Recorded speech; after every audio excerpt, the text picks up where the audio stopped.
नमस्कार मंडळी. आज आपण तूप, मिल्क पावडर, मावा, कंडेन्स मिल्क काहीही न वापरता घरातल्या फक्त 3 वस्तू वापरून झटपट हलवाई स्टाईल, दाणेदार आणि फक्त 10 मिनिटांमध्ये मिठाई बनवणार आहोत.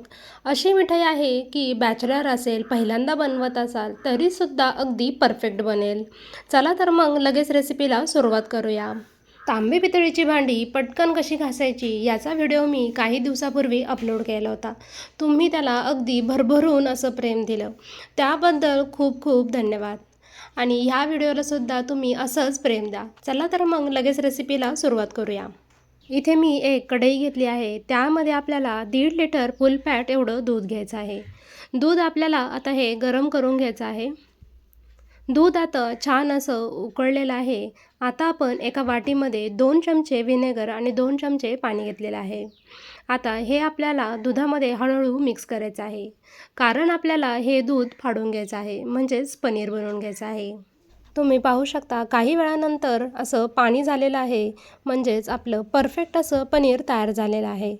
आता आपण हे एका कपड्यावर ओतून घेऊया. त्यासाठी इथे मी एक वाटी घेतली आहे. त्यावर पुरणाची चाळण आणि वरती एक रुमाल ठेवायचा आणि त्याच्यावरती हे पनीरचं मिश्रण घालायचं. खाली जे गरम पाणी आहे ते आता मी दुसऱ्या भांड्यामध्ये ओतून घेतले आहे. ते तुम्ही पीठ मळण्यासाठी, पराठा बनवण्यासाठी वापरू शकता.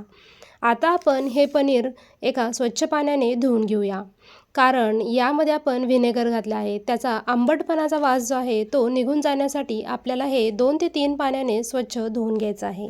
इथे मी 2 ते 3 पाण्याने पनीर स्वच्छ धुवून घेतलेलं आहे. आता आपल्याला सर्व पनीर एका बाजूला गोळा करून घ्यायचा आहे आणि 15 ते 20 मिनिट हे असं थोडंसं दाबून त्याच्यावरती काहीतरी वजन ठेवायचं, म्हणजे आपलं पनीर अगदी छान तयार होईल. इथे मी 20 मिनिट पनीरवर खलबत्ता ठेवून छान असं पनीर तयार करून घेतलेलं आहे. इथे मी एका कढईमध्ये अर्धा लिटर एवढं दूध घेतलेलं आहे. दूध आपल्याला गरम करून घ्यायचं आहे. दूध आता छान उकळलेलं आहे. इथे आपल्याला थोडंसं दूध आटवून घ्यायचं आहे. तोपर्यंत इथे मी एका ताटामध्ये पनीर घेतलेलं आहे. पनीर आपल्याला कुस्करून घ्यायचं आहे. तुम्ही हाताने करू शकता किंवा मिक्सरमध्ये केलं तरीही चालेल. पनीर जर तुम्ही डायरेक्ट घेतलं तर त्याची चव थोडीशी आंबट लागू शकते. त्यामुळे शक्यतो किसून घ्या, नाहीतर मिक्सरमध्ये फिरवा. इथे मी हाताने सगळं स्मॅश करून घेतलेलं आहे. दूधसुद्धा आपलं थोडंसं आटलेलं आहे. साधारण अजून 5 मिनिट तरी आपण याला अजून थोडंसं आटवून घेऊया.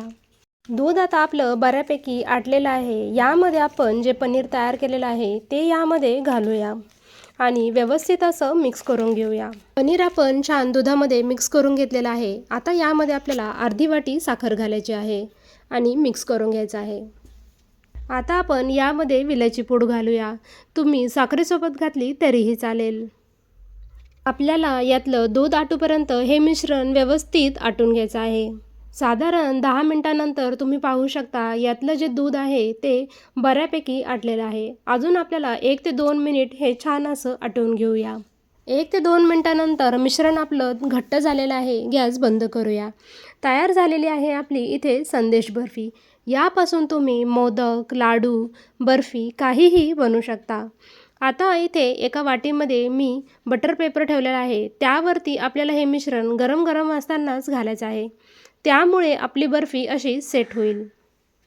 गरम गरम असतानाच आपल्याला ही अशी पसरून घ्यायची आहे. त्यामुळे बर्फीला आकार छान येईल. बर्फी इथे मी छान सेट करून घेतलेली आहे. तुम्ही तुमच्या आवडीनुसार इथे पिस्ता, बदाम, काजू काहीही घालू शकता. इथे मी काही केसरच्या काड्यासुद्धा घातलेल्या आहेत. आता आपण ही संदेश बर्फी 1 तासासाठी फ्रीजमध्ये ठेवून देऊया. 1 तासानंतर तुम्ही पाहू शकता इथे आपली मस्त अशी संदेश बर्फी तयार झालेली आहे.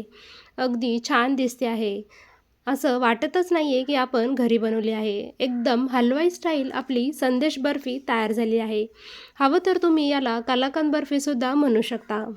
तुम्ही पाहू शकता इथे आपली मस्त अशी संदेश बर्फी तयार झालेली आहे. फक्त दूध, साखर, पनीर यापासून आपण ही बर्फी बनवलेली आहे. जास्त सामानाची सुद्धा गरज लागत नाही.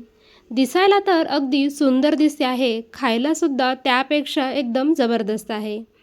रूम टेम्परेचरवर ही 1 ते 2 दिवस सहज टिकते. पण फ्रीजमध्ये म्हणाल तर 3 ते 4 दिवस सहज टिकते. पण कशाला टिकवायची आहे? ताजी ताजी खायची तर मजाच वेगळी असते. कोणाला कळणारसुद्धा नाही यामध्ये आपण पनीर वापरलं आहे. रेसिपी आवडली तर लाईक करा. चॅनलवर नवीन असाल तर सबस्क्राईब जरूर करून घ्या. पुन्हा भेटूया अशा छानशा रेसिपीसोबत. तोपर्यंत धन्यवाद.